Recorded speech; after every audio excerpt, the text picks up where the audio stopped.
दोस्तों अभी हाल ही में 1 फरवरी 2025 को जब हमारा फाइनेंस बिल प्रेजेंट किया गया उसमें बहुत सारे अमेंडमेंट्स किए गए हैं इन इनकम टैक्स एंड टीडीएस, जिसमें से एक अमेंडमेंट एक्चुअली आपके टीडीएस के सेक्शन 194 आई से रिलेटेड है, जो कि बात करता है TDS in case of a rent.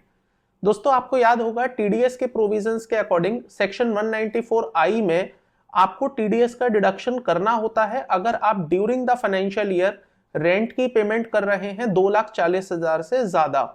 अब दोस्तों इस 2,40,000 की लिमिट को यहां पर अमेंड करके 50,000 रुपए महीना कर दिया गया है। तो जैसे ही अमेंडमेंट की गई काफी लोग इस कंफ्यूजन में हैं कि इसका मतलब अब ये हो गया है पूरे साल भर में अगर हम 6 लाख रुपए से ज्यादा का रेंट पे करते हैं तो हमें टीडीएस का डिडक्शन करना होगा।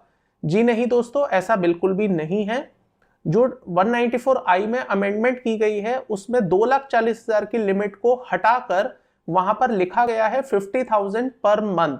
तो इसका मतलब अब ये हो जाता है कि अगर आप 50,000 रुपए महीने से ज्यादा का किराया देते हैं किसी भी महीने में, चाहे वो पूरे साल भर में चाहे कितना भी हो जाए, मतलब अगर आप उसका एस्टिमेट करें चाहे वो 6 लाख से कम हो चाहे 6 लाख से ज्यादा हो या कितना भी वो अमाउंट रहे, अगर किसी भी एक पर्टिकुलर मंथ में आपने 50,000 रुपए से ज्यादा का किराया पे किया है ऑब्वियसली एक पर्सन को, तो उस केस में आपको टीडीएस का डिडक्शन करना पड़ेगा।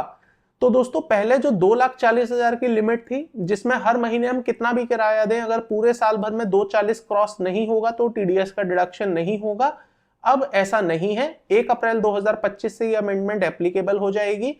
उसके बाद से आपको हर महीने का 50,000 रुपए चेक करना है। अगर आपका किराया 50,000 से कम है to a single person then उस केस में आप टीडीएस नहीं काटेंगे, अदरवाइज आपको टीडीएस का डिडक्शन करना पड़ेगा। दोस्तों इसी तरह के regular updates and informative videos देखने के लिए चैनल को सब्सक्राइब कर लीजिएगा।